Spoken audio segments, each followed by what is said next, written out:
Hello everybody and welcome back to the TripleJump podcast. It's a video game podcast. My name is Ben. My name is Peter. And my name is Ashton. Hi guys. Hello. Hi. How you doing? Not bad. How are you feeling? Yeah, how are you? Feeling a little better now, thank you. I caught the bug that It was inevitable. these two had for a while. I can't believe it took that long. I know. Which means, like, if it took you like a week and a half to get it, we must have got it a week and a half before we had it. Man. Which means maybe we didn't give it to each other, but someone that we either both know. Yeah, possibly. Gave it to us James both. Jenkins. Could have been James Jenkins. That guy, Yeah.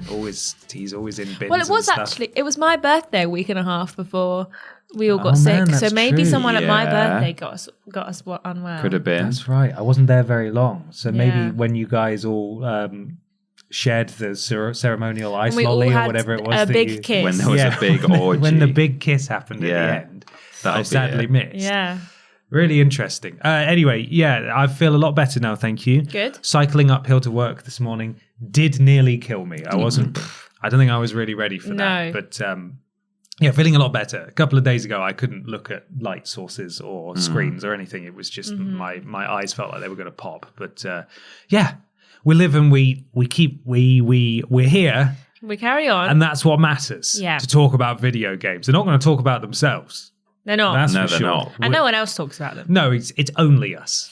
And thank God we're here, right? Yes. Indeed. Each and every week. Don't know if you guys knew this. We're sponsored by a very real video game adjacent sponsor. Helps us keep the bulb on in this office. It's still going. And we thank them very much for their support each and every time. Who's got the ad read? It's Peter Austin. I've has got the it. ad read. It's right here. Hey, everyone. It's very exciting. There's a new Star Wars game out. And Yes. it's all about a character in the Star Wars universe who, you know, they have to deal with some people that they don't really like, some really bad people. Oh, no. You know, but sometimes you do just have to do that in life, don't you? You have to go and deal with bad people who you do not like for the greater good. Yeah. Star Wars In-Laws is now available from Ubisoft. Wow. And it's really good. Got him. Yeah, Your wife's parents are punching the air right now. they are. Yeah. It's all right. They don't listen to the podcast, which is why they're so bad. That's why they're so Wow. bad. That's why I What hate do them they? so much. What do you do in the game? Yeah. You have to just have like a Like Christmas jab dinner. at the mum or something. Yeah. Jab at the mum. You know, someone's sitting at the other end of the table being a bit racist or, Right, you yeah. know. Shoot first, or is there weaponry? Is there... No, because your spouse in game tells you, no, put that, just behave yourself for it. Just, I'm only asking 3 hours today. Just smile. Is it like a Dark Pictures thing where you have the illusion of free will, but like it gives Yeah. you a button prompt, but whatever happens, your spouse will always tell Scowl you at to you. You'd and always tell get you to- told off. yeah. Yeah. None of this is based in reality, by the way. I have very nice in-laws and a very nice spouse who wouldn't make me be nice. Put your to- lightsaber away. Yeah. And it's also not real because it's not real. Oh, darn it. Yeah. What the heck? I was really looking forward to this one. Oh. I was thinking, how could Ubisoft possibly do better than Star to Wars climb Outlaws? a radio tower that's in your in-laws' back garden. Yeah. Yeah. Amazing. No, we're not sponsored by Star Wars In-Laws. We're, of course, sponsored by our wonderful patrons over at patreon.com/Team TripleJump. If you go and support us there, you get access to all sorts of rewards, including asking questions on this podcast, exclusive access to episodes of Rules Boss and Main Menu, and early access to episodes of Worst Games Ever and Weirdest Games Ever. I briefly forgot what it is You got that we there. do for, Hey, for, you for a found it job. in the end. Thank you so much. Patreon.com/Team TripleJump. TripleJump shop is where you can go, .com, I should say, to get some wonderful merchandise. You two are wearing some. I'm actually not wearing TripleJump merchandise today, unfortunately. You two look great. Look at that. Thank you. Got the Japanese shirt, got Yeah. the track jacket, got the Hoodie. hoodie on. Loads of stuff. TripleJumpShop.com. And finally, once again, patreon.com/Team TripleJump. It's a Worst Games Ever week this week, isn't it? It is? What Yes. game did you play? We played Fort Boyard, which was rubbish. It was really Really, really bad. Not to be confused with Chef Boyardee, the pasta in a can company. No, not to be confused with that. Yeah. And arguably a lot worse than that. I would rather just have pasta in a can. Ravioli than from a play- can than Yeah, than that play one. that game right from again. the source. That's where Yeah. ravioli comes from. It's also, Yeah. if you are a patron, it is a Rules Boss week. So there's an episode of Rules Boss coming out. Ben did a challenge this time Yeah. that involved us stringing a controller from the ceiling. Yeah. So check that out Captain if you're Bear. a Patreon. It's a special early one for some reason. We changed the schedule by accident. We're not sure why we did and that. now you've had 2 episodes in August, and you That's technically crazy. won't be getting any in September. No. But the August one is for September. It's out by literally one day. Yeah. So yeah. Anyway, enjoy that. If hopefully that all works out for you guys. Indeed. And also talking of Star Wars in-laws and outlaws, we have got a special video all about Star Wars Outlaws and how it is kind of the spiritual successor to Star Wars 1313 that was cancelled. What happened to Star Wars 1313? Was it the original Outlaws or not? Question mark. What's Project Ragtag? You can learn all about that by watching that video on the channel on You'll YouTube. probably feel quite sorry for Amy Hennig by the end of it. I would Yeah, imagine. you probably will, Poor I Amy think. Hennig. When I used to work in retail, so impactful was Star Wars 1313 in terms of the knowledge of its existence and then the sadness of its weird and sudden cancellation that it was probably just one of those things that occurred and you apply meaning to it even though there isn't any. But it felt like an inordinate amount of times the total that someone's shopping would come to was £13.13. And Right. I'd look at that and go, oh, damn it. Oh, man. no. That's such a bummer. And you can learn all about it in the video. My time working at Marks and Spencer. Everything reminds me of him. It's a 20-minute video about manning a till, and you're Yeah. going to love it. Yeah. Go and watch that video now on the channel. Wonderful. Well, it's time for question 1. It comes from Chris McVeigh, who says, "Hi, Bab. Hi. A new Digital Eclipse interactive documentary retro compilation has been announced in the form of Tetris Forever. Having recently played through Atari 50 and been really impressed with that style of retro presentation, I'm excited to see how they present the history of Tetris in a similar format. As the earliest video games get older and older, how important do you think documentary-style projects like this will become in the all-important process of preservation?" Thank you, Chris. Thanks, Chris. So this was, it was certainly shown at the Nintendo showcase. Was that where it was revealed? Yeah. Or was it, it wasn't revealed anywhere else.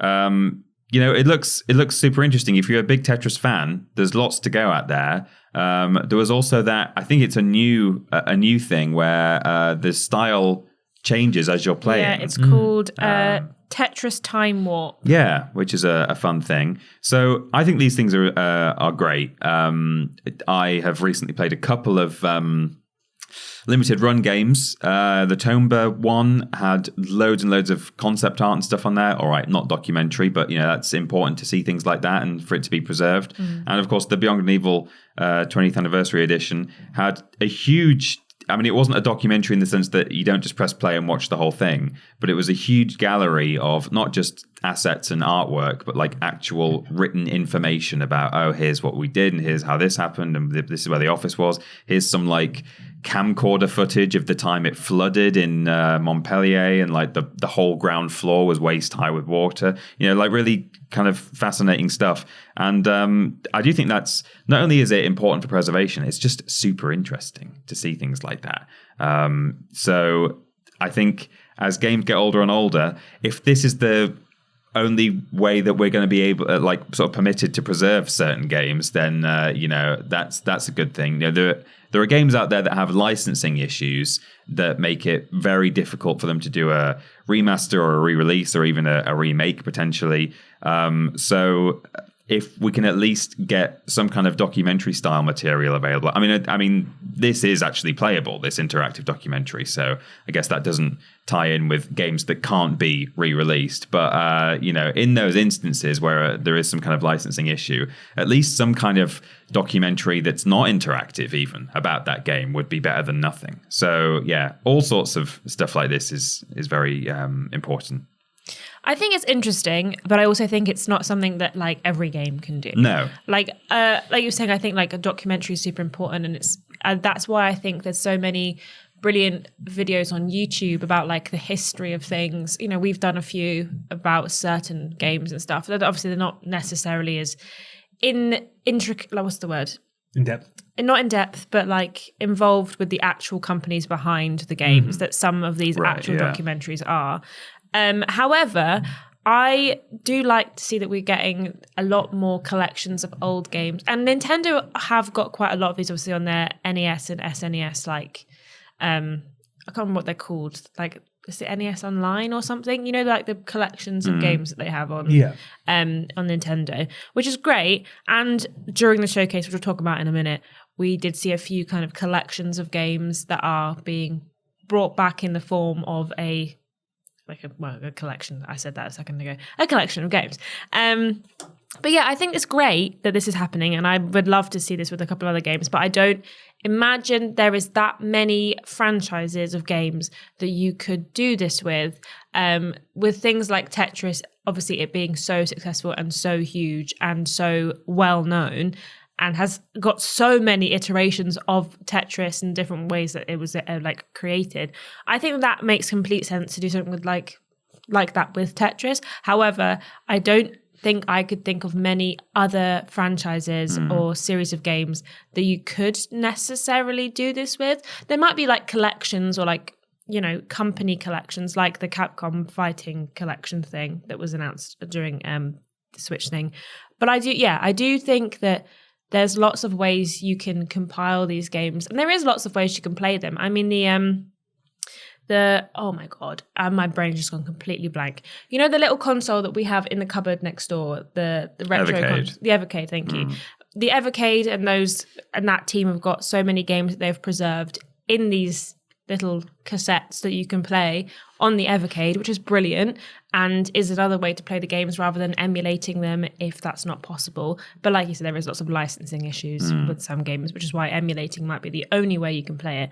But yeah, I think this is brilliant, and I think it's something that we love to see. We talk about video game preservation all the time, and I think this is a brilliant step forward in making sure people can play games, but like you say, also having this background knowledge into how things came about. No, I totally agree. I think it's a very cool way to preserve games and to provide some context and background on things rather than have standalone video documentaries and stuff, particularly if there's a sort of playable element to it.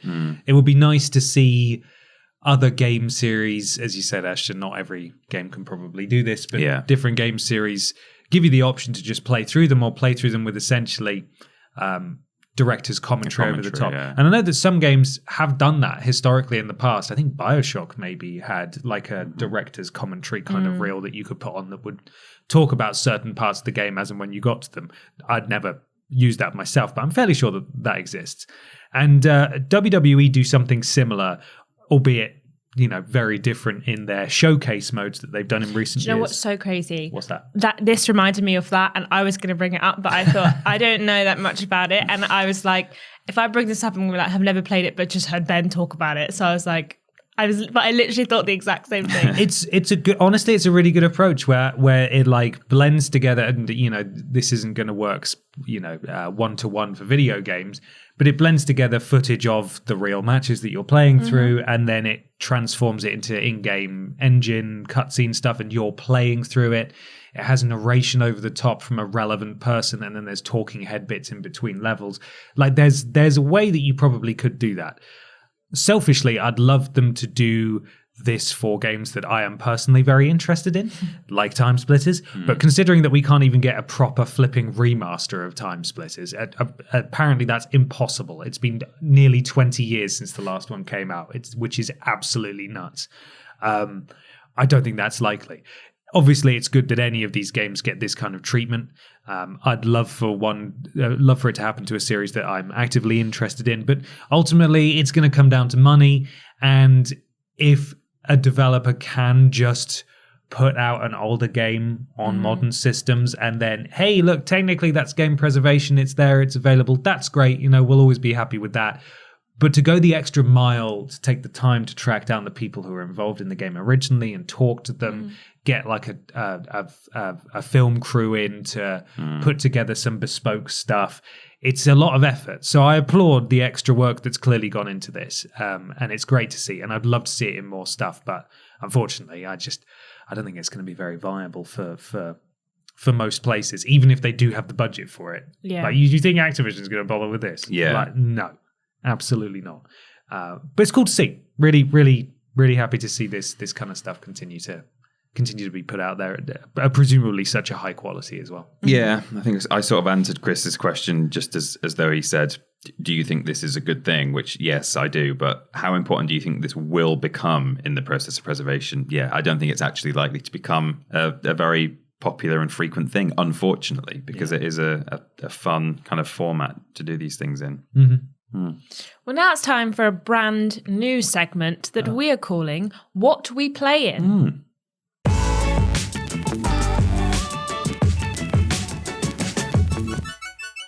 It's What We Play in time. Time to talk about the games what we have been playing. Pitost, Yes. what have you been playing? I have, I think since the last podcast, I have played a little more Tone B, but I'm kind of done with that now. Had a good time. Ashton, you came over to my house. I did. Didn't you? Exciting. Very exciting. We had dinner. It was lovely. We did, and we played some video games. We played Make Way. Make Way, yes. Which we've played before. Yes, the car. The car. The that's little, fun. like, Yeah, it was a lot of machines fun. on. Yeah. We played the like house decoration one. Tools Up. Tools Up, yeah. What's that? I didn't It's make a note like of any of these names. like you're overcooked or you're moving out. However, you are painting walls and like removing floor and putting laying new floor carpet. down. Do you and still have stuff. like sort of like jelly men that can't They really can't. Well, they're control kind of a themselves? bit silly looking. Like you can be like a big dog in a hard hat if you Yeah, want or a to, moose. or a Okay. moose. Yeah. And then like you have to. That we were playing it on like the casual mode where there's no timer because we didn't want the timer. But it's just quite fun to just go in and like be like, who's got the orange paint? Who's got? Has anyone? What wall haven't we painted? And some of the materials are waiting for you in the house or on the front at the front door. But occasionally you won't have like we need orange wallpaper and we don't have any. And there's this man who occasionally walks past the house carrying the thing that you It'll need. be like, You get have the to- you man, have to to mug rob the him. man. mug that yeah. man, steal his Get the stuff. paper. Yeah. That sounds fun. Yeah. It was good. So I think that's all we played. We just played those one two. more, but I didn't write down either, and I can't remember the name of it now. Where we What were did like the one where two of us were like hiding, and we had to kind of hide. Oh yeah, Hidden in Plain Sight. Plain We Sight, played thank that. you. That's Yeah. quite an That's old a game good now, game. but that was a lot of fun. That's a very sort of it's a pixelated style thing where the camera is just on one big empty square room, and then there's a huge crowd of people in it. All these different characters. There's like I think a lot of them are kind of horror themed. There's like a mummy Yeah. and a wolf man and a jelly man or whatever. Yeah. And And you don't know who you are. Okay. So you've got to figure out who you are, and you might have like you have to steal a bunch of money from NPCs while two other people are the snipers and they're looking for you and they've got 3 chances to find you. so you have to behave So like you an have NPC. to behave like an NPC all whilst trying to Right. like do others to like complete your mission as well. So one of those that sort of takes a lot of inspiration from kind of card games and, you know, like... Yeah, it's Yeah. a bit sort of werewolf. That's it, Yeah. But there's like a bunch of different game modes. So there was one where we were all just like, we had to go to a bunch of flags, but also like there was 4 of us and we had to try and kill the other person. And you'd see someone like die and you wouldn't know if someone had actually got someone else or they just like killed an NPC until someone was like, damn it, I'm dead. Yeah. So it was quite good fun actually. That does sound good. Yeah. And then, of course, I have been playing Star Wars Outlaws, which I will talk about in Review Corner in just a moment. Ooh. Well, I played all of those things, but also I've played some more Fallout 76. Just can't stop myself. Just can't stop. And I played it on stream, but last night. But I also played it a bit more after the fact. Is Core Keeper, which Corky. yeah, so it came out on consoles this week. I think it's still in early access. That might not be true. It might no, it's full release now. And it's essentially a bit like a Stardew Valley Terraria type thing, but you're basically in a mine and you're going through and there's various enemies and you have to collect various things to like level yourself up. There's farming. You pick like a background at the beginning, so you can be like a miner. So you start with a pickaxe. I picked to be a farmer, so I started with a hoe and a watering can. And then like the more you play, the more you obviously upgrade your stuff, and there's various workbenches and stuff. And then there's big bosses that you have to fight in order to I think activate the portal home is essentially the premise of it. Okay. So yeah, it was pretty good fun. It's like the art style is very similar to that of Stardew Valley. Sounds a bit like Crypt Keeper as well. Yeah. Don't you fall through a portal in that or something? Yeah, I think At the so. start. But it's a 1 to 8 player co-op, either Oh, nice. like online. So Okay. And it's had loads of people playing it, and people have really enjoyed it. And I was playing it yesterday on stream. Then I finished streaming it, and then I played it for another like hour and a half. Nice.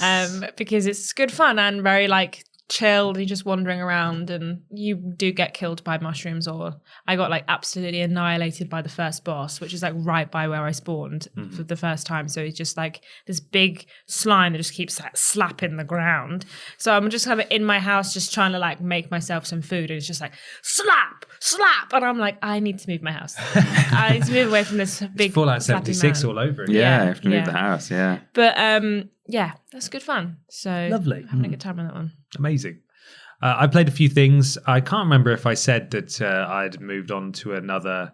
I was keeping the Supermassive game train rolling. So I've started Devil in Me now, the Murder House, which is the one that I always forget the name of. I That's remember the one the name that we of played every on other stream. one. That's the The one. Hungry Homes. The Murder Hotel. Yes. Yeah. We only played that one once actually. With Charlie Lonnet. Yeah. And his cigarettes. Yeah. I really like that one actually. I think it's probably the one I replayed the least, and I have played them all quite a One few where times. it fell down the hole. Yeah. So good. It's It's- just like this guy PNG just goes down. It's so good. It's really good. Like I like it a lot, and I'm just trying to do daft stuff in it, like go directions I haven't gone before, or just act completely out of character and see what happens. Or I think we're trying to do a bit of a death run on this, where we're just gonna fail all the QTEs and stuff and see what happens. But I haven't played a huge amount of that. But that's all I've done so far. All I've done so. What am I even saying? So I haven't played much. But I have enjoyed what I played so far. I think that's what I was trying to say. I played a little bit of Time Splitters Future Perfect, actually. Not much. I went to a friend's house because we went to go and see the wrestling at the weekend, and discovered that, hey, it isn't actually such big news that the Time Splitters games are on PlayStation now, because they've been on Game Pass for ages. And I had no idea. Oh. And my friend had recently sold his PlayStation 5 and bought a Series X, basically because he just wants to live in nostalgia and just have Game Pass and play Oblivion and stuff like that. Yeah. So I was like, fair enough. And he was a big Time Splitters fan, part of the sort of original crew or circle of Time Splitters players that I ran in back when I was at school. So we played like the first few missions of that, and that was really fun. That's such a good game. And I tell you what, on the Series X as well, with all its like weird upscaling wizardry that it's doing, it looks fantastic as well. Looks really, really good.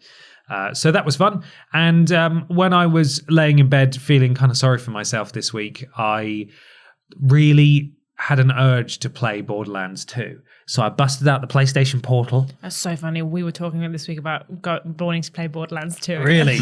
It's brilliant. I'm playing it by myself, and I think it's the first time I've played it solo, probably since it came out on PS3 12 years ago. And the fact that I'm still not used to when you go up to the loading things to go to a different area, and it has to do the countdown until you go. When you're playing single player, there's no countdown, and I keep forgetting that. You could just press square and you're straight through it. And that's been great. The portals worked really well for that, and that was really good fun. And I'm just sort of smashing through it with the sound practically off, just with a podcast on or something. I'm having a great time. So that is what I've played this week. Wow. Peter, should we hear what you have to say about Star Wars Outlaws now? Okay.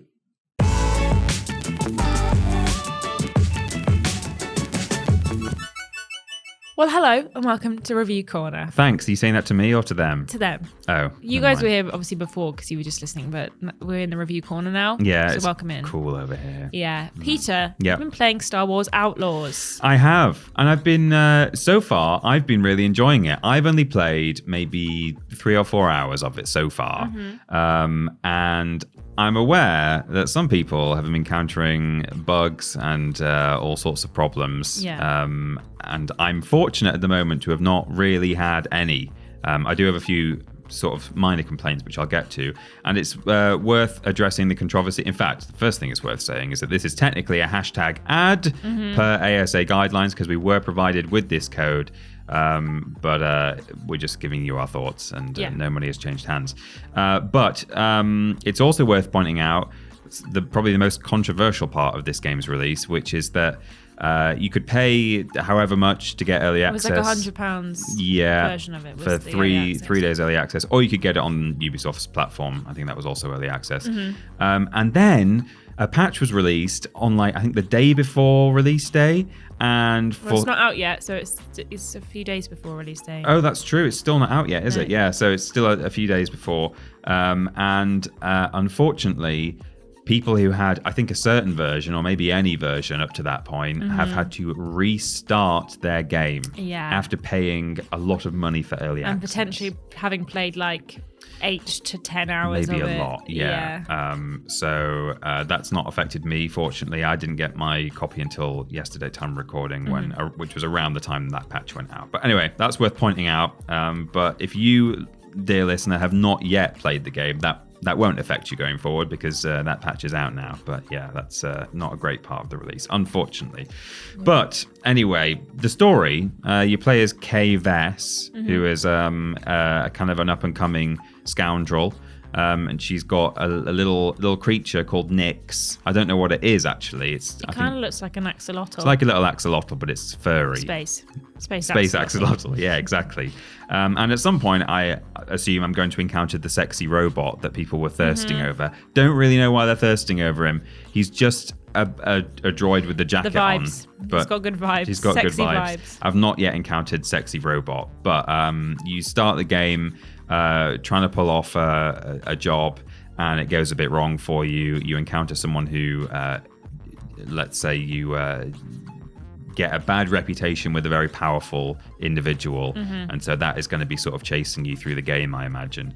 And then you continue to try to pull off various jobs, and the first few jobs go quite wrong for you. So, you're constantly on the back foot trying to just scrape together some money to sort out your ship and just get to the next planet. You start on one planet, and then that's all fairly linear, and then you get to the second planet where things start to open up again. I've only been to those two so far, right? But I imagine soon enough I'll be going to another one. But I'm really enjoying it. It's presented really nicely. The whole thing is it's got cinematic letterboxing to it, so it's widescreen. Yeah. You can disable it. And normally when we show game footage on our channel, we remove black bars like that. But given that it's sort of a stylistic choice, I guess we'll probably leave it in the video version of this review corner. It's got film grain enabled, and apparently they specifically designed it with the cameras and the filming techniques used in the original films in mind. So it's all supposed to be quite cinematic, and it's presented in a cinematic way as well in terms of what actually happens to you. So the Uncharted comparison that some people have made is it's not unfair to compare it to Uncharted. It's not quite as big of a spectacle as an Uncharted game so far, in terms of what I've encountered. Maybe as we go along, there'll be more and more of that. But, there are lots of interesting set pieces and scripted moments.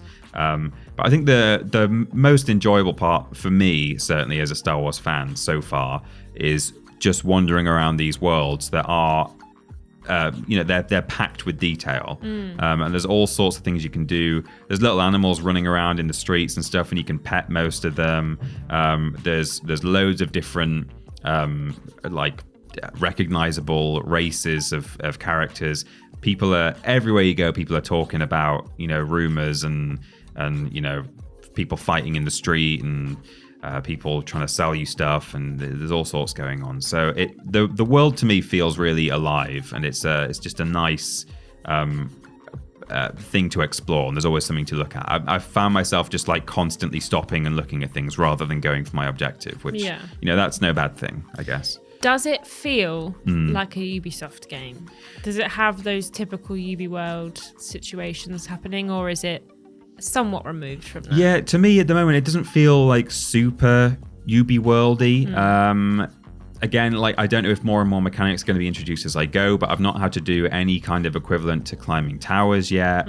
I don't seem to have any kind of drone or eagle or anything like that. Nyx actually has all sorts of abilities that are really helpful. One of the the eagle vision that allows you to see enemies through the wall, that is attributed to Nyx's like senses, which I guess is quite a good in-universe way of doing it, because you have all these characters in video games who can just sort of see people through walls by listening, and it's like, is that realistic? But at least your creature with senses can maybe do it. But the thing you use him most for is like stealth segments and things like that. So you can get them to like run out into the open and just distract people, and that won't raise the alarm, but people will turn and be like, what's that? And they'll be like, oh, it's just some weird creature, and then he'll run away. Space axolotl. Exactly, yeah. And so he'll distract people, or you can get him to like actively attack people to sort of stun them for a minute. He can retrieve things for you. He can go through gaps that you can't get through and like press buttons on the other side of bars or whatever. So, is he easy enough to control? Yeah, he is actually, because considering how many different things he can do, I have found it fairly intuitive. The only thing that I don't necessarily like is so you hold L1 and then you aim at like whatever you want him to do, and it will like you press the button for the appropriate response. And I find that like while you're holding L1 and moving the camera, it can be a bit slow. Right. And I guess it's to give you that precision to point, because sometimes you'll see like 3 things all bunched together and you want to hit the right thing. Yeah. So I guess that's why they do it. But so yeah, that's a bit slow in terms of the movement of the camera, but it's pretty easy to control for the most part. In terms of drawbacks, though, the thing that has most frustrated me is that when the cutscenes are running, I found that it gets a bit like framey in places, and I noticed it after like the first maybe half hour. I was like, some of these cutscenes don't look super smooth. So then I paused the game. I was like, I'll put it on performance mode. Turned out it was already on performance mode. Right. So clearly in performance mode on a PS5, the cutscenes aren't as smooth as I would like them to be, which is a shame. And I've not even tried it on quality mode or whatever it's called, pretty mode. So God knows what that looks like. But that's really the only big problem I've had so far. Is the gameplay fun? Like, does it feel fun to play? It does. I'm really enjoying it. I think the gunplay's good, the stealth's good. I found some of the stealth sections quite demanding. Like you'll be in a huge area with like a lot of enemies, and you're trying to get to the other side, and there are loads of people to clear out, otherwise they're gonna see you. And I imagine I'm gonna upgrade a lot of abilities as I go and be able to do a lot more. But like right now, one of the things you can do is you've got your blaster, which just acts as a gun, of course, but you can set it to stun mode, which has a cooldown on it. And so from a range, you can knock someone out. But I found that when I use that, people seem to hear it, which seems a bit unfair, because it's like, if the whole point is I'm like sneaking around, I'm hiding in the grass. It would be quite nice to be able to just do a one-shot remote. It almost defeats the purpose of like staying hidden and shooting. It's a one-time use thing when then it cools down, and it's like, should this really be like, should people be able to hear this? All right, fair enough if that's what they've decided to go with, but it kind of makes me not want to use it as much, because it's really fun to use, apart from the fact that people go, oh, what was that? And then the alarm's raised. So, that's difficult. But yeah, I'm enjoying the stealth. I'm enjoying the gunplay. I like the story, the characters. I also don't really get what people are very much cherry picking these screenshots of her face, saying like how ugly she is. Like that's a thing that's happening on Twitter. People saying the character's super ugly. Yeah. They're just choosing screenshots of like the worst possible moment they can find. Yeah. Like you could do with footage of anything. I don't think she looks that bad at all, personally. Maybe, I don't know. Maybe that's just me, but I think she looks like a normal woman. Exactly. And therefore, ugly. So yeah, it's a shame what other people have experienced. I've been lucky to not have that, which makes a change for Star Wars games, given my problems I had with Jedi Survivor.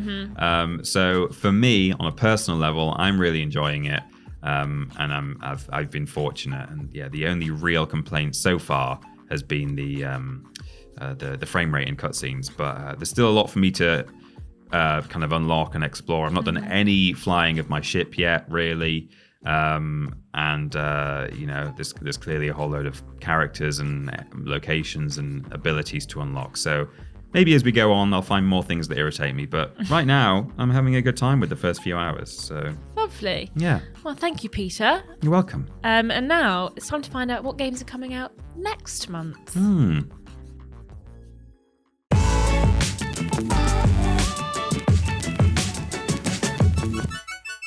post-Gamescom now, and we're heading into the final few months of the year, with plenty to look forward to. And honestly, there is something for everyone. But for now, we've got to focus on the ones dropping in the next 30 days, of which there are plenty. So, without further ado, here is your September gaming forecast. Launching on September 3rd is bike delivery adventure game Parcel Corps. Speed through the sunny streets of New Island on your bike and complete deliveries for all the kooky characters that live there. Compete to help your chosen corporation become the most profitable in town, all while dealing with the arrival of Rich Villain, CEO of Polar Petroleum plc. Fans of games like Jet Set Radio might want to give this one a look, and if you do, you may hear a few familiar voices and even catch a few glimpses of our very own Ben Potter. The game launches on PC, PlayStation 5 and Xbox Series. Now, we love a supermassive game, and despite the next Dark Pictures game not launching till 2025, it's only a few days until their new interactive horror, The Casting of Frank Stone, drops on PS5, PC and Xbox Series. Set in the universe of Dead by Daylight in the summer of 1980, 4 young filmmakers are making a horror movie in an abandoned steel mill when Frank Stone, a sadistic killer from the town's past, decides to make a gruesome cameo. QTEs and decisions aplenty when this game launches on September 3rd. Next up, launching on September 6th exclusively on PlayStation 5, is Team Asobi's new Astrobot. Join the little bot in his brand new 3D platformer and use the DualSense's every feature to control him through 80 levels. You'll fly to different galaxies and planets using the Dual Speeder spaceship, and similar to what we saw in the PS5 tech demo, Astrobot Rescue Mission, there is lots of other bots dotted through the levels, including some references to PlayStation's history and their many characters. Hopefully, lots of fun to be had with this one. Next up is Devolver Digital's new adventure game, The Plucky Squire. Playing as the aforementioned plucky squire, Jot, and his pals, you'll explore the beautiful storybook world, solving puzzles and challenges as you go. Though that is not all, because the malevolent Humgrump, the storybook's villain, sends Jot out of the storybook and into the real world. Jump between 2D and 3D worlds when this narrative adventure launches on PC, PlayStation 5, Xbox Series and Switch on September 17th. The last game I want to mention that's dropping next month is Nintendo's new The Legend of Zelda: Echoes of Wisdom. With a similar style to 2019's Link's Awakening remake, this game has you playing as Zelda after Link is sucked into a mysterious rift. Zelda has a tri-rod that creates echoes of objects and monsters, allowing you to summon and bind them together to help you traverse the lands of Hyrule. You can play the first mainline game in the series to star Zelda when it launches on Switch on September 26th. That's all for now, but there is lots more to look forward to, with the Age of Mythology remake dropping on the 4th, Warhammer 40k Space Marine 2 dropping on the 9th, and the probably pretty wonky Funko Fusion coming on the 13th. But for now, it's time to get back to the podcast. It's time now for question 2. Great forecast, Ashton. Yeah. Thanks. Lots coming out Great next review month. corner, Peter. Yeah, great review thanks. corner, Peter. You were there. You were there. And one of us was there too. Yeah. Yeah. Don't know which one. Don't know who yet. We'll find out later. James Jenkins. It's hiding in the review corner. Well, I have a question now. It comes from Jens Herman. So, what are your thoughts about what was revealed in the Nintendo Direct and Indie World Showcase? And is Power Wash with the Shrek DLC now your favourite game? Get in. I like how they said, feel like an all-star with... Very good, wasn't Why was it covered in rainbow is my question. Yeah, that was a bit weird. I don't know. Maybe because it's covered in They were mud having anyway. a fairy tale. Yeah, maybe you have to get rid of the mud. Get rid of the nice stuff to Yeah, make it imagine if you dirty. clean Shrek Swamp, it would just be Yeah. a car park. Yeah. Yeah. Just ready for what am I trying to say? When they build on it, when they're gonna Development. that's it. Yeah. Let's They're go for going to that. gentrify Yes. his Yeah. swamp. Downtown Swampville. Yeah. Lovely. So we've got a list of everything that was announced. It was only a 40-minute show, so it was quite a lot of like little bits and pieces. Yeah. But it was technically 2 shows. It was Indie World leading into the partner showcase. Yes. And they clarified there will not be a new Switch announcement. Don't even ask. Don't get excited. And so they It was mainly just games and stuff. And the very excited man was there, and there was a very excited man and woman now during the indie showcase. Showing a bit of banter. Yeah. It's so normal when they speak with such normal cadence. It's crazy. Yeah. Honestly, the most normal part was the bit where they were playing Pico Park Pico 2. Park. It was really normal. Yeah. Jump. Those are two friends. Oh no. No. These two people have recorded it at the same time. Good. It was good. It was really good. Shall we go through what was announced? Yes. Indie World time. Okay, well, we started off finding out that Vampire Survivors, Among Us, The Witcher 3, and Dave the Diver cards are coming to Balatro. People love that game. They do. Because it's a card game, I'm not interested. Because it's a video game card game, I'm doubly not interested. Sounds brilliant though, and it's had unbelievable success, but it is categorically not something that I want to play. But hey, it's clearly doing well enough to collab with literally everything else. So that's good. Yeah. We then had, they pronounced this Neva, I think, rather than Never or Was Neva. it Neva? I thought it was Never. Might have been Never. Not sure. It wasn't Neva, but it was something else. And it's from the makers of Grease, and it's releasing on October the 15th. Pretty. The And it game's was going to make very us pretty. cry, I think. Yeah, well, it's a quite sort of monochrome. tier game. Yeah. As me. Coffee Talk, the Barista Sim visual novel, is launching a sequel based in Tokyo coming 2025. This looks great as well. Very chill. Yeah. But I think the Coffee Talk games have always gone down very well because of their chill atmosphere and especially with the cozy Tokyo nightlife as well. I think this will do. This will do very well. Then it was time for Power Wash Sim, getting the new Shrek DLC coming in autumn. I'm really excited for this. I pick up Power Sim when they launch a new DLC. I finish all the DLC and then I uninstall Power Wash until they give me the next thing. You cleaned the DeLorean? Oh, I don't know if I have actually. I might have to do the Back to the Future Cloud's one. Cloud I did Sword? the Final Fantasy one and the Lara Croft one, but I don't think I haven't done that. How long Yeah, did you it have to take to do clean the the Lara mansion. Croft one? Croft It must have Manor. taken It took ages. a while. But they do it in bits and pieces. But Oh, okay. yeah. And just they say, don't here's, be like, here's the entire mansion. God's Here's some Be. scaffolding. The thing that took the Damn, longest yeah. was cleaning the like assault course in the garden. That took ages because there's so many like crevices and like places there. Because I don't know what she's been doing on there. But it was covered in mud. Did you clean the freezer at some point? You should. Damn it. Clean the blood out. There's at least one dead man in it. Yeah. Sea of Stars new DLC called Throes of the Watchmaker is coming for free on all platforms in spring 2025.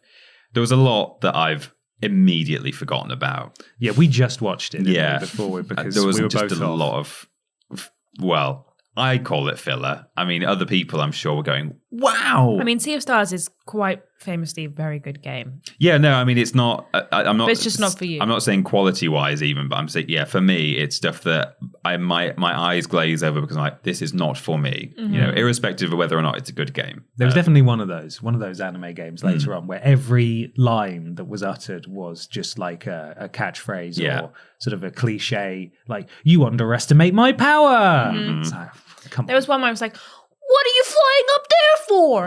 And then I was like, what's happening? Where are we? He's flying up there for. Yeah. That's what he's so doing. Good. So we've got another game here, which have you got Morsels, this one? it's called This is Morsels. Morsels. Morsels is a new strange roguelike from Furcula and Annapurna Interactive coming February 2025. This had lots of interesting art styles in it. Yeah. And, Yeah, it kept changing. yeah, it was pretty cool looking. Looked like there was a little poo character. Plays little plop. You If play you a want. little poo. Is that you one? You bagging that one now? Yeah, can't wait. Plays Plot Boy. Yeah. Yeah. Dating sim, date everything Hell yeah. was there, and you made every household item into a sexy person that you can flirt with. I wrote that. I thought they were Sexy all, person that you can. that you I mean, can they are flirt all with. sexy. They were all people. pretty sexy, including things like shelf, clock, existential dread, and You could- chat the as chat well. box Yeah. that you are using. You can literally date Text everything. boxier or something. Yeah. Yeah. Weird game. It looks great. looks Considering I've just played a bit of Had Her Full Boyfriend for the first time, I'm like, brilliant. I'm ready. That was just a sampler. Now I'm gonna Date everything. date everything in the house. Yeah. It's happening. Peggle 3. It's not Peggle officially, but Peglin is a mix of Peggle and a roguelike RPG, and it's a timed exclusive on Switch from today. How at exciting. Time Off Showcase. Physics sandbox game Wobbly Life is coming to Switch in December, including local co-op. This looks like they built a whole bloody city for you to wobble about. Yeah. Very sort of goat sim. Couldn't even tell exactly what the objectives were. It was just You there is a just- whole just thing be to wobbly. do. exist in Yeah. the city as like a little jelly person and get up to all sorts of hijinks and stuff. Yeah. Looks pretty fun. Very exciting for me, actually, because I think we have a good fun to play this one again. Pico Park 2 No. is I really out wanna as play of Pico Tuesday. Park 2. Not as a after timed last console time. exclusive. We played Pico Park 1, all of it on stream, and I really enjoyed it. I Yeah. thought it was really good Me fun. too. But was. Especially the there was that spaceship bit plane at the end of level. the Yeah, plane. Jesus Yeah. Christ, we did that so many It had times. 2 songs. Yeah. Soundtrack had 2 songs, and when you're stuck doing that spaceship bit for 45 minutes, I tell you, those 2 songs, they get stuck in the brain. Yeah, but it's currently just out on Switch, but will come out on everything else soon. So Exciting. I really do want to play that, Yeah. actually. Yeah. Is it me? Yep. Shovel Knight Shovel of Hope DX is expected soon, but there's no release date. I'm a bit confused by Shovel Knight because I understand there have been like 3 Shovel Knight games and several expansions, and I can't really work out what's what or what this DX version even is. But if you Yeah. like Shovel Knight and you got Switch, then Shovel Knight DX coming soon. Yeah. Ashton. I think we've gone out of order. Yeah, here. it was You told me it was then me. it was me, and then you went again. So now, if you're gonna go, Peter has to go now. I and will then I'll go after next, but I Peter. was thinking. We'll go hang on a minute. clockwise. I've never It's done fine. anything wrong in my entire life. No. Exploration Adventure Europa will be released on October the 11th. Their demo is out on Tuesday. This looks cute. Which one was this again? You play as a young boy, and you are exploring a kind of pastel world. I'm trying to think what it's similar to. I don't really know what I could say it's similar to that you would know. Because I wouldn't say But it Omno, looks good. Yeah, it was cute. It looked good. I probably thought it looked cute as well. Yeah. Is it me now? I'll go now. Okay.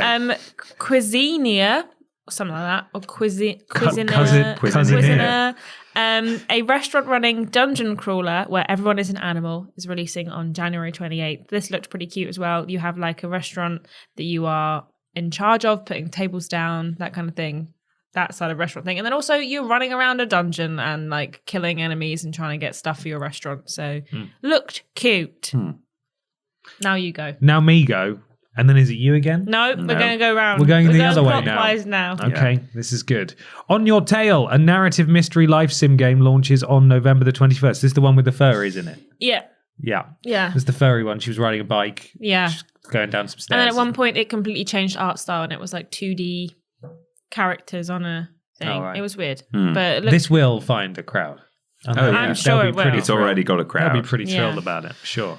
Metal Slug Tactics is releasing this autumn. If you like Metal Slug. and then the last thing in the indie showcase was Pizza Tower, which is a 2D platformer coming to Nintendo Switch on Tuesday. Bit much for me. We saw this at Devolver Digital, I think, their showcase in the summer. And yeah, it's very intense. You play as like a really intense pizza man. It's kind of Ren and Stimpy looking art Yeah. style, but drawn in MS Paint. Yeah. It did look a lot like a sort of Flash game. Yeah. Not to take anything away, not to say that, it's not going to be any good, but it was a lot. yeah. It was a lot. I think it was a choice. I think it's a style choice. Yeah, of Yeah. course. Of course. Then it was the partner showcase. Yes. Which I have to say was weird. It just included lots of kind of collections and remasters and stuff. But, Yeah. So this is obviously they labeled it at least as a partner showcase. This really did. I mean, we probably knew this going in anyway. We did know this going anyway, but it really did feel like, hey, we've got these contractual obligations. Here's just a load of trailers from our partners. Yeah. You might like some of them.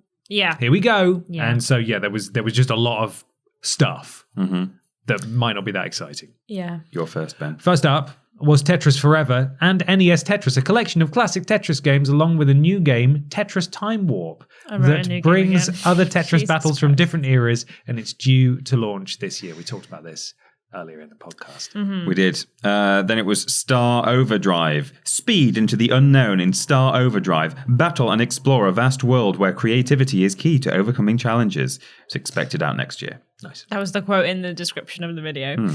Goat Sim 3 is launching on Switch on Tuesday. That's coming soon. Now you go. Me again. There's nothing else I have to say about that. SpongeBob SquarePants, The Patrick. Surely it should be The Patrick Star our SpongeBob game. No? SpongeBob SquarePants, the Patrick Star game, a sandbox where you play as Patrick Star is coming to Switch on October the 4th. It looked like Goat Sim. It did look a lot like Goat Sim. And also, because he just sort of makes noises all the time, just sort of goes, Is that what it's going to be? Yeah. Is it going to be just like Goat Sim? about 15 hours of and him like falling off stuff? Yeah. That sounds Incidentally, when they did talk about Goat Sim 3, they did a lot of goat puns. They were saying like, oh, hoof it over to the store or whatever. I was disappointed they didn't say anything about like, are you horny for Goat Sim? Because they said like bad. Nintendo, they're not going to say horny. They should have said they? horny for Goat Sim. Come on. Agree. You know, I agree they with let you. us down. Cowards. Anyway, Fitness Boxing 3, your personal trainer is coming I to think you've December got 5th. one more set in you. Yeah. I'll try. Now it's time for your what was it? Your own personal fitness trainer. Yeah, it's like you can like, also get pick one them. of those. Yeah. as well, like and have a real session. Probably a few sessions for the cost of the game. Yeah, and it will actually feel more personal than a robot talking Well, to you. and Yeah. they're real. Yeah. You type They your made it name in sound and it's like- well done, Ben, for Yeah. doing the set. The way they described it in the game, they made it sound like you can actually have one of these A personal for trainer. yourself. Yeah, So as you though it can- doesn't exist in real It life. exists very. Yeah. It's very real. Yeah. Capcom Fighting Collection 2 is a package of a bunch of Capcom fighting games and is coming in 2025. Marvel vs. Capcom Fighting Collection Arcade Classics is coming to Switch on September the 12th. There was a bit where Ryu and Cyclops shook hands and they just kept sliding. They slid so close together and their hands were so low down. I was like, I think they're going to kiss. It just like slid right in there. And then they didn't. Cowards again. Nintendo. Cowards. Just kiss. A new protagonist comes to the Atelier Yumiya franchise. Smashed it. Did I say that right? Maybe. In Atelier Yumiya, the Alchemist of Memories and the Envisioned Land, expected out in 2025. Envisioned in 2025. Yeah. Yeah, this is where it lost me a little bit. Yeah. Yeah. Then we got Suikoden 1 and 2 HD Remaster, Gate Rune, and Dunnen Unification Wars. Dunnen. They're coming Nintendo Switch on March 6th, 2025. These look really pretty. Yeah. These are really pretty games, and Suikoden is a series that is very beloved, a classic RPG series, and it's nice, again, talking about game preservation, that these are just going to be available on modern hardware. Yes. That's nice to see. And then, similarly, Dragon Quest III Remake is coming to Nintendo Switch on November the 14th. We saw this. They announced 1 and 2. Or did they announce 3? Was 3 their first one? Three's the first one they're 2-1? doing. I think we talked about it at the time because Yeah. canonically 3 is set first in the Yeah. timeline, which is why they're doing 3 first. But it looks really good. I really like the sort of the retro pixel. The HD 2D. Yeah, I love it. I think I it's really hate pretty that style. name for the art style, though. HD 2D. HD 2D. What would you call it? I don't know, but Pretty I just... flat. Whenever someone say HD 2D, I always think that it's not quite right. Anyway. H303. Lock up your granddads. The Castlevania Dominoes collection is coming Can't out. believe Ashton wrote that. That's really weird. It says the Castlevania Dominus collection brings together Castlevania Dawn of Sorrow, Portrait of Ruin, and Order of Ecclesia in one bundle, coming to Nintendo Switch on Tuesday. You can tell that I started to get bored of having to type all these names out because I just started copying it from the website. Yeah, the font's changed. Yeah. These are DS games originally, and we ranked all of them. And you can go watch that video on the channel now. Very good. Sid Meier's Civilization 7 is coming to Switch in February, specifically the 11th. And it looks very different on Switch than it does in all the other trailers we've seen before. Come on, it's doing its best. We were joking in the chat when we were watching it that the real challenge of Sid Meier's Civilization on Switch is that you have to kill everyone before they spawn too many things and it shuts your Switch down. Yeah. Oh, man. No Yeah. Sid, though, again. No, he was there when they announced it at the first time. He wasn't there. He was at home in his cardigan. But Yeah, he that's where his there was a cardigans video. are. You can't expect him to go anywhere else. Tales of Grace Remastered lets you journey back to the world of Aphinia anywhere you are in the world. What does that mean? I don't know. That's what it says in the YouTube description. I think it means on the go. Yeah. All right, you with know. the Nintendo Switch anywhere you But are I in the could world. have a PS5 anywhere in the world, almost, you know. Yeah. Yeah, it's a funny It's sentence. not- Yeah, it's Yeah. coming in the 17th of January 2025. That one. Yeah. My Sims Cozy Bundle will actually be the first Sims game on Nintendo Switch coming November 19th. The cult classic is basically Electronic Arts' answer to Animal Crossing. I wouldn't say that, but I am excited about this. However, I have issues with it. Go on. So firstly, it's My Sims and My Sims Kingdom, which I knew from the trailer before they even announced it, and I text my boyfriend being like, it's My Sims and My Sims Kingdom. There's no My Sims Agents, which I'm fuming about because I love My Sims Agents. Anyway, that's the first issue I have with it. Second issue I have with it is that you can play the My Sims games on Ubisoft's platform on PC, and they cost £6 each. Okay. This collection, even though it's not a remaster or anything, it's just those games ported to Switch, costs £40. Ooh. 40 whole pounds. But you can play them anywhere you are Anywhere in the world. Yes, I know. But if it was My Sims Agents, I'd be like, of course it's worth £40. But But if enough people buy it, then maybe it'll happen. But I really like the My Sims games, so I am excited that they're coming back into the world, into the zeitgeist of gaming. I love My Sims. Think they're great, and I want My Sims Agents. Give me My Sims Agents next, please. I think were they Wii games? Wii games, yeah. Yeah, we had one of those, I think. And, I'm sure my siblings Nintendo. played it a lot. I don't know if I had My Sims. I know I had My Sims Kingdom and I Yeah, had so My did Sims we. Agents, but I'm not sure if I had actually just My Sims. Vanilla. Regular, yeah. I'm sure Nintendo were listening. So Yeah, please do Agents next. Five Nights at Freddy's Help Wanted 2 and Five Nights at Freddy's Security Breach Ruin are both coming to Nintendo Switch this holiday season. Rune Factory Guardians of Azuma will be released on the Nintendo Switch in spring 2025. Oh, Billy. And finally, Yakuza Kiwami is a remake of the first Yakuza game, or Yakuza, which was originally a PS2 release. It's coming to Nintendo Switch on October the 24th. This one raised some eyebrows because in the past, I think in no uncertain terms, someone from within the Yakuza team said, no, we're not bringing them to the Switch because the Switch is like a console for children, and we're just not going to do that. Right. And now they've changed tune, and people are sort of wondering, how well is it going to run? Because this is the remake of the original game, which admittedly was able to run on PS4 hardware, but PS4 games probably still are slightly more demanding than the Switch is capable. So we'll see how it runs. But that's nice. And this is the first. Is this the first Yakuza game on Nintendo platforms? Feels significant, and it's chronologically it's the first one as well. So I really liked in that trailer how they were like, a crime boss and a girl on the run, and the girl's like 4. And I'm like, what's she on the run from? The police? What's she done? What's she done? you got to find Nicked out. Robbed a some toy shop? lollies. She Yeah. stole some stuff. I just liked the way they framed it. Yeah. Also, just to clarify, it might not be the first chronological. I think that might be Yakuza 0. You don't need to. You don't need to. You Comment. should. Everyone You should. do. Everyone You has don't to need to. comment No, you and don't tell have to Ben comment how that. sick Tell he us. is for It's- telling you know what? Tell He's us so below. wrong. Actually, I don't and mind. then tweet him as well. I'll Send survive. letters into the office. I'll survive. Come to the office. No. Yeah. No, don't do that. Don't do that. There we are. That was was everything. the showcase. What did you guys think then? I thought that the Indie World Showcase, I often enjoy those.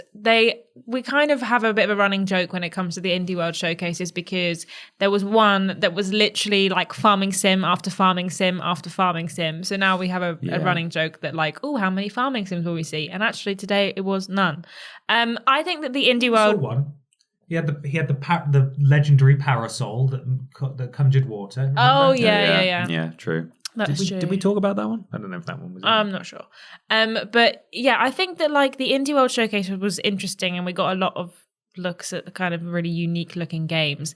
And then the Partner Showcase was just remaster ports and collections, which is fine. It's good for, like we were saying about video game preservation. That's great, and glad people could still play these games.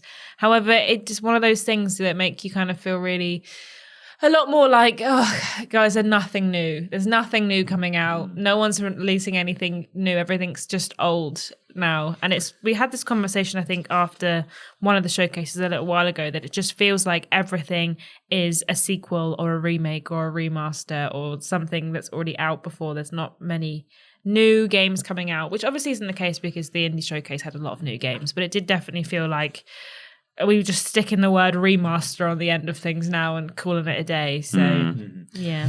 The thing I was most interested in, we saw 3 seconds of it in one of here's several games back to back, and it's a game we already knew about. We've seen it many, many times, but I'm really looking forward to the Plucky Squire, And, that very much Not long now. Well, it's not long now, but it didn't really need to be there. We already knew about it. It's coming out soon. We've got a release date. But just because it happened to be there, I can say that was the game I'm most excited for from that showcase. But also Pico Park 2, I think, will be a lot of fun to play together. But yeah, other than that, it's never really for me, the Switch showcases, even the big sort of directs aren't really for me. But yeah, that's what I'm looking forward to. It's sort of, was this announced ahead of time, or was it just sort of like hey, this is happening this week? I always enjoy that because similarly to Peter, like I do not play much on my Switch at all, and I'm not very financially invested in the ecosystem. In that, if there's a game that I want to play that's coming out that's shown there and is on other platforms as well, I'll probably play them elsewhere. But they're always I always find, at least on a base level, with no investment personally, that they're a delight to watch. Like I enjoy watching them. They have a nice presentation. They always flow quite well. I like how excited the man is. The man is so excited. You've got some stilted co-op dialogue that was really well acted in the indie showcase as well. And in the indie showcase in particular as well, it's just nice to see such diverse stuff there. We always talk about how that is where the real innovation happens. Yeah, is in the indie space, and it's always nice to watch an indie showcase and sometimes come away with nothing that you're interested in, but just see the amount of like weird stuff that people are making and that it's getting a platform, and that's really nice. So I don't think there was much here that I could walk away from it saying I was particularly interested in. But, it's a partner showcase and we are just counting down until we get that Switch 2 unveil, aren't we, really? If you've not played some of this stuff before, then you've got a lot of stuff on your plate coming up, I suppose, at least, even if it's not brand new. To be fair, like Nintendo do have a few things coming out over the next few months that like people are excited for. The new Legend of Zelda game comes out next month. And I personally am absolutely gassed for Mario Party because I love a Mario Party game. You're going to have to throw a Mario Party. I might have to. Yeah, I'm going to have to. And everyone has to come dressed as their character of choice. Oh, God. What if you're the Bone Man? I'm trying to think of what the hardest one to dress up as would be. Probably that pink weird Yoshi that I can't remember the name of. With the big snoot. Oh, okay. The big whole face. Or Baby Mario would be a weird one to come dressed or like as. Completely silver, whatever, like, when they're like silver and gold, like rose gold peach, and it's just her, but she's made of metal. Yeah. But yeah, there's a few games that are coming out on Nintendo over the next few months that I'm quite excited for. So to see a few indies was nice, and Pico Park is definitely.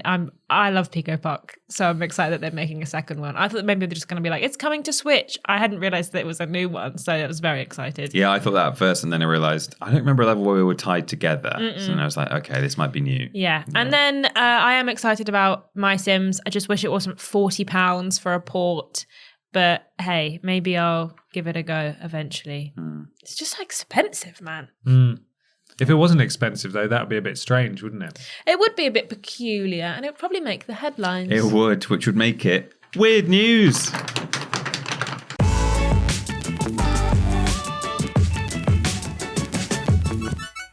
It's weird news time for some weird video game news. Remember, if you'd like to submit some weird video game news to us, you can do so under the relevant social media post that goes out on a Wednesday. Except this week. Except the very first week that it was supposed to and didn't because Fraser forgot to schedule the post. That's fine, though. We've brought our own weird news. However, if you'd like to guarantee a shout out at this point in the podcast, you need to go to patreon.com/Team TripleJump, support us at the appropriate tier, and become a podcast producer. Just like Chip Thompson's Thumbs, GY Goliath, Nexus Polaris, Nicole Hansen, Blake Thomas, Kyle Gary, Eric Siu, Great Giggity, Michael Pendlebury, Katie Garrett, Huge Arse, Gabriel Philipping, and Big Money Bobby Vegas.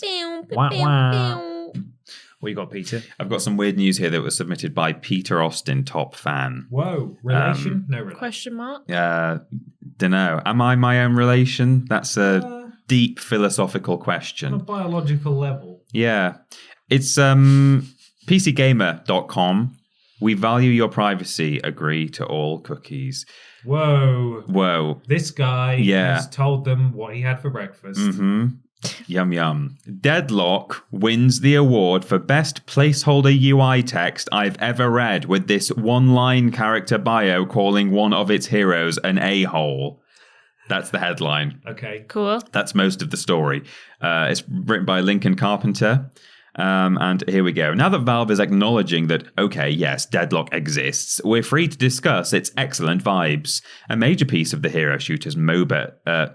A major piece of the hero shooter MOBA's aesthetic is, of course, the heroes themselves. A colourful cast of occultists, interplanar anomalies, and, according to its unfinalised character backgrounds, at least one asshole. As you'll read in the message that pops up when you launch Deadlock's closed playtest, Valve considers the project to be in early development. All of the art, abilities, UI text, and just about everything else currently in-game could change before its unspecified release date. Still, while each hero may well be unrecognisable by the time Deadlock reaches its final form, the early versions of the character's background informs us that one of Valve's writers thinks Lash is a real piece of flip. Oh. Whoa. Most of the current character bios give a brief summary of the tragedies and travails that produced Deadlock's cast of paranormal misfits. Abrams, the half-devil detective, is embroiled in a conspiracy surrounding a mystery tome that appeared on his office desk. Mystery Toad. Tome. Okay. Mr. Toad. It's not as interesting. Dynamo, a tenured Columbia professor, fell into a space-time hole and is now a tiny star living in a robot body. A space-time hole. Ivy is a Hate living that. gargoyle turned vigilante who was adopted by a Spanish... Are they just listing every single character in the game? We're nearly there. Okay. It's the rule of threes. Adopted by a family from a Spanish Harlem. From Spanish Harlem, not a Spanish Harlem. Okay. The backgrounds are in varying degrees of completion. Some have interesting quirks. Yamote were doing more. And then there's the single sentence biography for Lash, which reads, Jacob Lash is an asshole. That's it. That's all we get. No backstory, no tragic past, just a note to say this guy sucks. Is that placeholder text, or is it sounds kind of intentional? I feel like it's fine. and That's enough. Yeah. Like, this guy's I don't need any more information. I'd play as him just for that. Yeah. The article describes it as though it's placeholder text, but, you know, they should also, leave it. you and I know the best placeholder text that's been left in a game. We do. Which is, of course, was it Hitman? Hitman. Yeah. One it was of the Hitman an games. item description for, like, a box of food or something. Yeah, I think fish or something. Yeah. And it said, Alan, please add details. Yes. Which is the best. And Alan did not add the Alan details. didn't add the details. For God's sake, Alan. It's an all-timer. Nothing can touch that. That Alan, sounds kind of intentional. Please add. It's really funny the more you think I about wonder it. who Alan is. Someone left a note for Alan and he for didn't God's see sake, it. Alan. And it went out. He probably with saw it the was game. like, oh, that's already got a description filled in. Yeah. Moving Yeah. on to the next. Ticked. There's description there. It's Whoever done. left the note, it's The their problem fault. is that the whoever wrote Alan, whoever added Alan, please add details. Why didn't they really- just put box of fish? Really threw Alan under the bus, didn't they? Because immediately Alan's been forever labelled as the bad guy in this as well. And hang on, what about the person They who had did to a spend the time half-assed typing job? Alan, please add details. They could have just put box of fish. Box of You're fish. so right. Yeah. Alan, please add details. I have a weird news. It was sent by me. Oh, good. Relation? Nope. We're still not sure. Top fan. Top fan. From Kotaku by Ethan Gach. Guy plugs a record-breaking 444 video game consoles into a single TV. Whoa. 444. That doesn't sound safe. This is absurd and awesome, and RIP that electricity bill. Yeah. I have 3 gaming consoles plugged into my TV in the living room. No need to brag, Ethan. Whoa, this guy's And got it's money. a mess of wires and HDMI input hopping. Ibrahim Al Nasir has over 400 consoles plugged into a single TV and seems to be doing just fine. In fact, his obsession just broke a world record. Does it detail... Does he have multiple of the It same lists console? all 444. I don't know. I'll have a look. Al Nasir lives in Saudi Arabia and has an enormous collection of retro gaming machines and collectibles, as well as newer hardware like the PlayStation 5 and Nintendo Switch. And all of it is plugged into a single, comparatively small display so that he can swap between any system at any time. And it actually works. Guinness World Records visited him to make a video about his setup and award him the rare achievement of having 444 consoles working through the same TV at the same time. As the collector breaks down how the setup works, you can see how much planning and organisation went into it all. A stack of switches and converters help him route whatever system he wants to play to the TV with the flick of a button, while a massive Excel spreadsheet helps him keep track of what's connected where. God. It sounds easier to just plug in the thing that you want. Yeah. This includes 30 RCA switches and over 12 HDMI switches running everything from a 1972 Magnavox Odyssey to last year's PlayStation 5 Slim Edition. The rest of the collection includes plug-and-play hardware like Namco joysticks and even off-brand systems that were quickly discontinued, like the Super A-Can. To this day, though, Al Nassir said his favourite console ever remains the Sega Genesis. I think the thing I'm most impressed with about his setup is just how neat and tidy it is. Aside from the stacks of controllers that look more like modern art than mini piles of mess, almost all the cords are hidden. I used all the tools available in the market in order to organise the cables, he told Guinness. Al Nassir said that while the setup was born from his retro gaming habits, the setup now functions as an unofficial museum. Hopefully the Switch 2 comes out soon so he can make the record 445. There's just a shot of just before, like rather than pressing on the video. That's just like the beginning of his collection. I didn't think there were 450 unique consoles, but interesting. Well, maybe they're just very. got, Maybe they're off-brand. like PAL and NTSC. Yeah, Maybe. and if he does have a load of plug and play stuff as well, then there must be dozens and dozens of those. The video itself is only 3 minutes long, but like it's just an ungodly amount of consoles. Yeah. Do you think in order to verify the record, Guinness will have had to? Yeah, they will have had to cycle through each one to make sure it actually works. Maybe. The cable hiding is the most impressive thing, I think. Yeah. Because what happens if something unplugs slightly? What happens if he gets a new console? Mm-hmm. Where does he have to take everything apart to like put it? I can't imagine. I cannot imagine the effort. Mm-hmm. Do what the rest of us do and just bung it down the back of the TV and hope no one can see it. Stick it underneath the thing and just hope for the best. Oh, well, nobody can spot it. I mean, imagine having that many consoles that you have to play more than one a day in order to play each one at least once a year. Mm-hmm. You know, it'd take you a year and a half to play each one. To do it separately. There's absolutely no need for them all to be plugged into the TV at the same time. No, it's not. You can't play them all at the same time, so why would you? I have a news here. Oh, It was sent by me. I sent it. No relation top fan? No, Not a top fan. None of the above. This comes from PC Gamer and, oh my God, Lincoln Carpenter is back. Oh, God. Good for him. There was a wedding at the Call of Duty Black Ops 6 multiplayer reveal. And then a quote, "Our love is stronger than any meta." Wow. No, come on, love's beautiful. Yeah, but I I didn't like that phrase. There's the cake. Call of Duty cake. Kind of sick. Kind of sick, Lovely. kind of cool. You eat all of it. Kind of plain. You will be sick. Yeah, it's kind of plain. It's a bit boring. I You wish know it- what? I Actually, wish it's it had- rubbish. I wish it had more camo. I on could it. make that. As a legendary mercenary once said, love can bloom anywhere, even on a battlefield. For 5 points, which game was that? But Black Ops. Halo. Disgraceful. What is it? It was a Metal Gear Solid 3, I believe. Right. Yeah. Possibly. One of them, anyway. It was proven this week at Call of Duty Next as COD-focused content creators flocked to Washington Duke to try Black Ops 6's multiplayer, and in the case of two Pacific attendees, join in holy matrimony.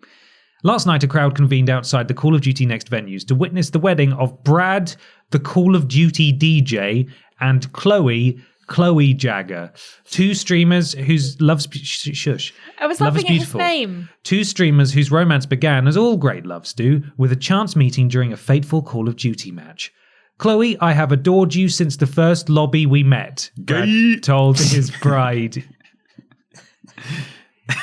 In a recording aired during today's COD Next showcase, it was truly love at first snipe. Oh, very good. Do you think they did a little 360 when they put the rings on? Yeah. Just a whoo. And they had They their have to eyes keep closed. doing it Yeah. until they get it right. Yeah. For his wedding attire, the groom wore a tuxedo ensemble in Black Ops 6 black and orange, complete with cufflinks bearing the Call of Duty logo. As they exchanged vows, the betrothed were surrounded by a cheering sea of sunglasses, COD tees, and the occasional cargo shorts. 10-year-old shouting. Our love is stronger than any meta, and I'm excited to spend the rest of my life with you, Brad said. I vow to always cherish, protect you, and let you defuse the bomb. That last bit of chivalry got some woos from the crowd, apparently. You instantly made me laugh harder than I ever had, Chloe said in her own vows. I vow to stay by your side, even when you steal my kill. I want to And be your so noob nice tube. about this. I want to be so nice about this, but they're making it so hard. Why? Yeah. Love is beautiful. Let him be. Yeah. After placing their rings on each other's fingers, no 360s said, the newlyweds cut their wedding cake, a 4-tier affair with a topper showing the couple playing Call of Duty side by side. They're missing a lot here. They could have done it with a little knife launcher, cut the cake Yeah, with that. throwing knife. Throwing knife. Yeah. The cake also had a menacing ACOG scope crosshair on it.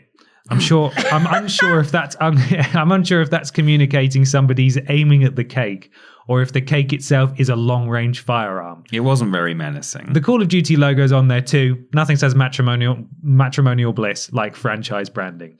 Unfortunately, because the wedding looked uncatered, I'm guessing there was a lack of dedicated servers. Oh, Lincoln, brilliant. Oh, That's that was really good. good. I like That that was one. really good. It means everything to us. Call of Duty's a big part of our lives, Chloe said while speaking live on stream during today's Black Ops 6 multiplayer reveals. This is a dream. Asked what their honeymoon plans are, Brad said that at the moment their goal is to definitely go home and play the beta as much as we can. We'll worry about the honeymoon after that. That's You the know story. what? I'm glad they found each other. It's nice, isn't it? It's nice. It is nice, you're right. Should I read some comments? There's one comment.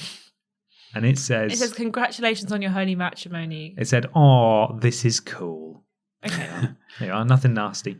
It Lovely. is. There we are. That's my weird news. Wow. Cool. Do you think there was a free, like a free sort of party bag? It's a loot box. With, randomized loot box. Some people got like 50 quid and some people got just like a party popper. Yeah. Yeah. They're like, it's your fault. I tell you what, it's ripe for parody. They could have done so much with this wedding, couldn't they? They could have done, then they go off to the honeymoon, they walk into an airport, someone comes through They the could door have, like, saying no Russian, and they Repelled, just get mowed repelled down from God. the ceiling. Yeah, they're respawning from the gulag. They have to do Yeah, a 1v1 yeah. fight Yeah. against someone else, and then they get chucked out of a plane. And Zombies attack Yeah. at some point. Yeah. Loads of stuff, man. Really good. They missed many tricks here. Is it? It's time for the big discussion, everyone. Okay.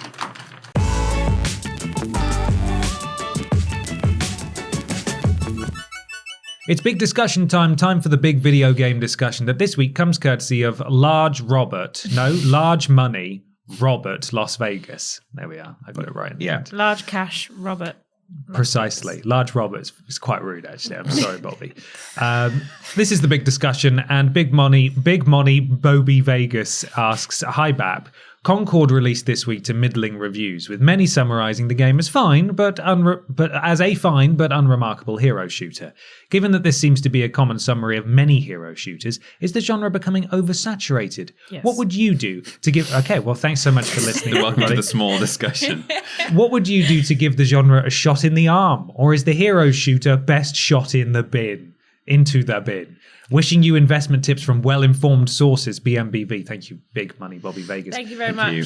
So just to put some things into context here, it's got currently sitting on a 63% on Metacritic on PS5, 66% on PC. There was a day one story on IGN with the headline, it has debuted to a tragic 697 peak concurrent players on Steam. Ooh. And from a couple of days ago, I've got this write-up from Push Square. And they said, in another worrying sign of Concord's ongoing viability, complaints of lengthy matchmaking times have begun to emerge as the already small player base seemingly contracts. After the game's launch weekend, one PS5 player, there's more than that, reported waiting up to 8 minutes to find a match outside of peak hours, which is obviously not ideal for a multiplayer-only title. PC Gamer has been monitoring the situation, and it's easy to see where the problem lies, at least on PC. As of this writing, just shy of 200 people are playing on Steam, and that number dropped to a low of just 86 off-peak, a far cry from the weekend's already lackluster high of 697 concurrents. As a 5v5 PvP title, there are only a few potential matches already. Some may be full, or connectivity might become an issue. So something, I mean, just to, before we talk in the larger sense from Big Money Bobby Vegas's question about the genre, it's not looking good for Concord. No. What do you think they need to do and it needs to happen soon. I don't think that, unfortunately, not to like be the bearer of bad news, but I don't think there's anything that they can do at this point. I think that unfortunately, when it already came out with such negative response from gamers, and then just has not done anything or has nothing special about it to get people to play their game. Yeah. That's the thing. We've said this a lot when it comes to hero shooters before we get into that, but like there's so many out there, and the ones that people play, they are very much committed to. A lot of people will play either Overwatch or Apex, for example. They won't often play both. So in order to get into that market, very much the same with, your battle royales, you have to have something special going on. And unfortunately, Concord just didn't have anything special going on. The problem is as well with a lot of them, not only is it only oversaturated in terms of just the sheer number of games out there, but the ones that do come out, so many of them just look like Overwatch. We see like the next one be revealed at some showcase or other, and we're saying like, oh, looks like Overwatch. Oh, is this Overwatch or is it a new game? We've made that joke several times already, and it's like they don't even stand out from each other. If someone released one that was like done in a Cuphead style, or just something like the Fortnite style, that's new and fresh as well. We haven't seen that one. Well, yeah, indeed. But I think at least if you're gonna just continue to add to this pile of hero shooters, don't make them look essentially indistinguishable to the others. Because Concord, really, I mean, apart from the fact that some of the cosmetics are absolutely unhinged and like ridiculous. Have you seen some of these costumes that have been posted online? They're like, people are just saying, has no one heard of color theory over at this studio? And they've just like randomized all the sliders effectively is what it looks like they've done. Yeah, just strange colors, weird hairstyles. Maybe you can pull some up. But they're all, there's definitely a level of homogeny here that's like, oh, if you're going to do this, you need to do something to stick out. I think even just visually, if nothing else. Jesus. Yeah, that is just all the colors. Yeah. This is very predictable, but still a shame. It's not. I don't feel sorry for the execs who said, let's make a hero shooter, but I feel sorry for the developers. I feel sorry for the developers who've been working on this thing. And as I said in the review corner a while back, like, and as the reviews are saying, like, as a game, in terms of how it plays, there's nothing inherently bad about it. It's just very middle of the road. Like, it's got no USP really, apart from this strange cinematic thing that is going to keep people around. As far as I see it, they have two options, because this is like make or break time. Yeah, they either have to slash the price of this game, which I still don't think is enough. People just don't want to. People just don't want it. I completely forgot you had to pay for it. It's 40. Yeah, it's 40 quid, or it was $40 anyway. Especially not now. Why would you pay for it now when no one else is playing it? If you've heard that it's not even playing properly, or it needs to emergency, like be jettisoned onto PlayStation Plus as an emergency. Like it needs whatever update's happening next, just put Concord in it. As well. Just stick it in there as well. And people who paid for it, you might have to just refund them some of the cost and, consider it early access or whatever that they paid for, and now it's free to play, because that's going to piss off everyone who did give it a chance and believe in it. But 600 people. But if they don't do that, it's done. Like it's just it's absolutely dead, and what a shame. Yeah. Like you said, their USP was the kind of the clips of the backstory and stuff that they were teasing was the thing that they were like, there's a story involved as well at the same time. That's the thing. And I feel like you can just kind of see what the game started at and what the devs wanted to do with it versus what it became. Because I feel like these little clips of like, we've got a story and the characters are really interesting, and every week you'll get a new bit of story. I think it's like a really interesting thing, but doesn't belong in a hero shooter.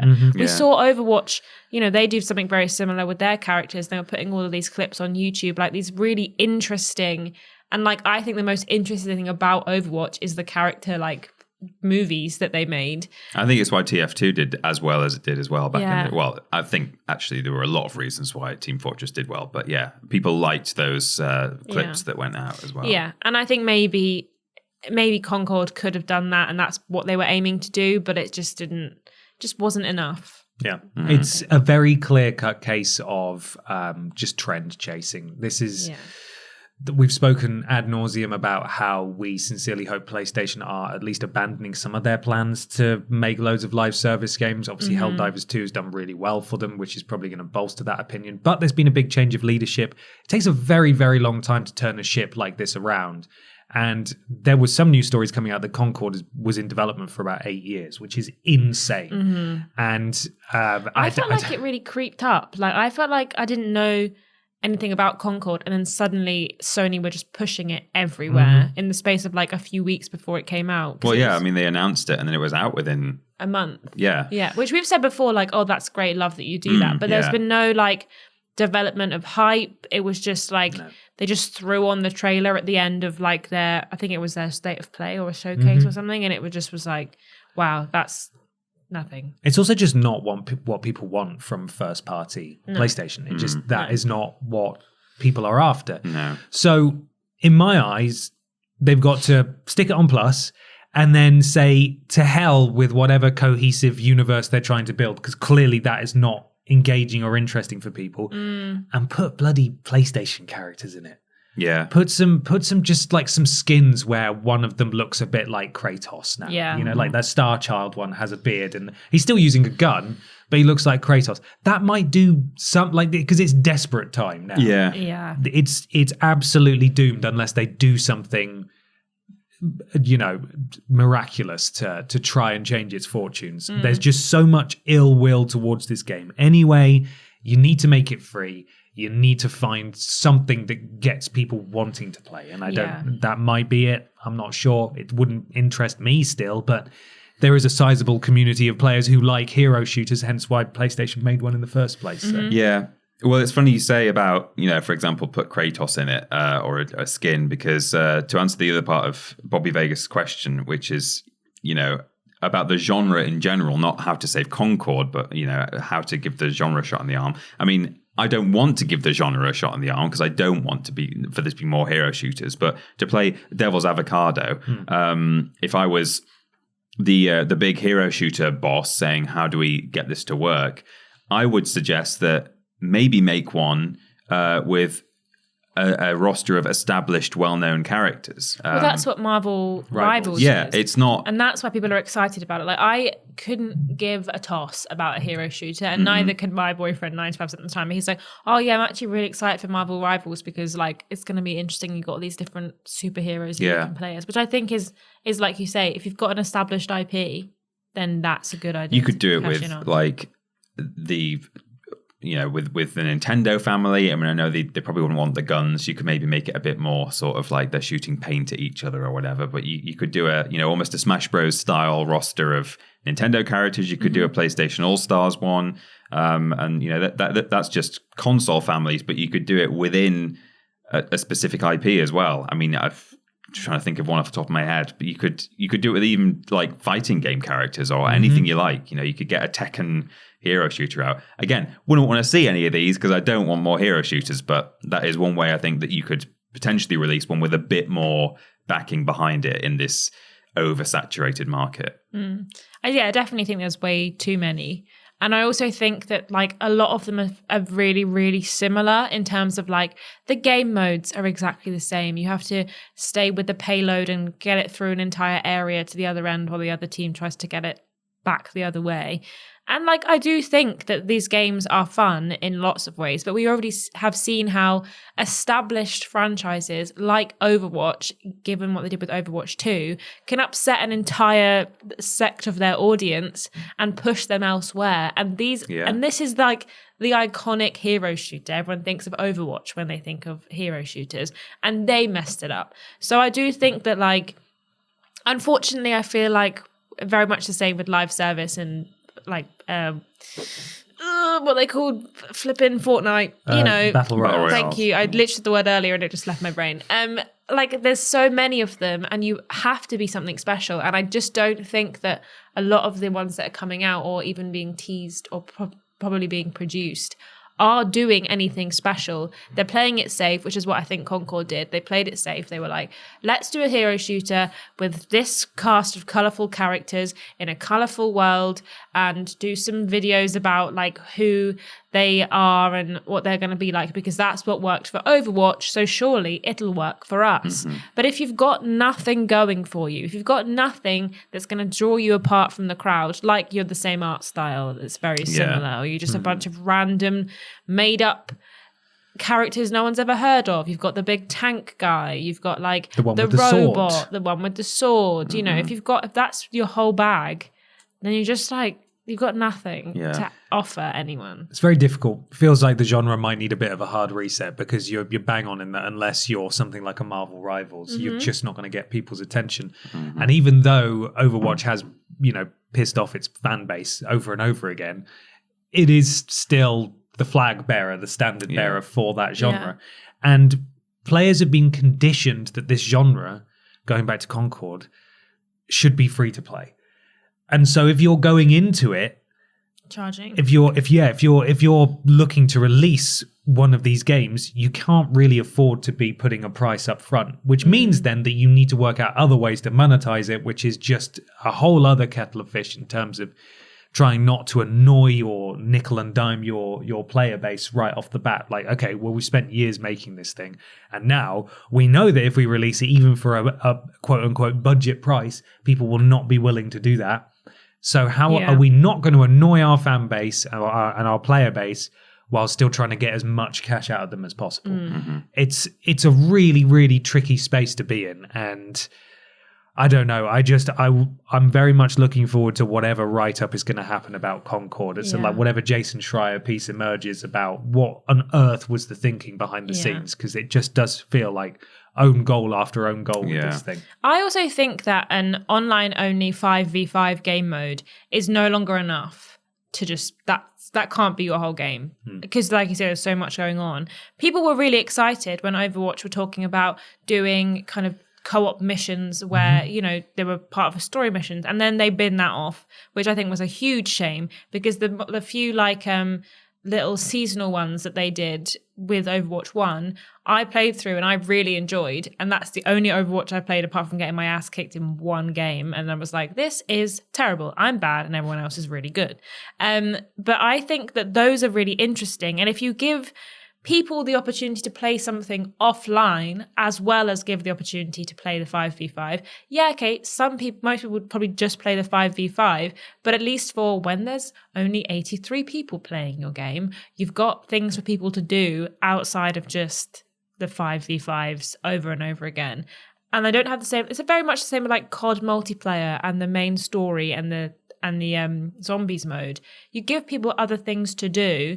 And if they don't want to play online, but they like your characters, they like the world, they like the element of the story that you've created, then why not give them something else? You can't just rely on a hero shooter anymore. I think you need something else in your game to bolster it. Yeah. Well, let us know what you think of everything we've discussed today. Is Concord doomed? And don't just say yes because you hate it. Say yes because it's actually doomed. No, it's not looking good for Concord at all, and that's sad. And hopefully, it's quite a fitting brand name, really, isn't it? Yeah. Concord, yeah. Speed of light, straight out of service again. Yeah. Wonderful. Thank you so much for listening / watching, everybody. There's a few places around the internet you can find us. Peter's going to tell you a couple of them now. You can find us at youtube.com and twitch.tv, both /Team TripleJump. Of course, all of our videos go out on YouTube, and most of our streams happen on Twitch, apart from a few special ones, which are also on YouTube. And if you've got Amazon Prime, the bundle you are paying for includes a Twitch sub at no extra cost, so you can redeem that against us, and you get to have all the benefits of being a subscriber on Twitch. Twitter, Facebook, Instagram, and TikTok, on all of which we are at Team TripleJump. And if you want to support us, it's patreon.com /Team TripleJump. TripleJ.mup, that's TripleJU.mp is our website. That's where you can find links to everything that we do. And why not leave a 5-star review on your platform of choice? It helps something to do with Al Gore's rhythms, and we'd really appreciate it. Thank you so much, everybody. It was a sleepover stream this week as well, so go check out the VOD on the VOD channel now, playing some more Lethal Company. Looking forward to that at the time of recording this. But until next week, look after yourselves. See you very soon. Bye. Never mind about the sponsor. Oh, forgot about the sponsors. Sorry, I was just rolling straight through. Star Wars In-Laws. Star Wars In-Laws. Bye. Bye.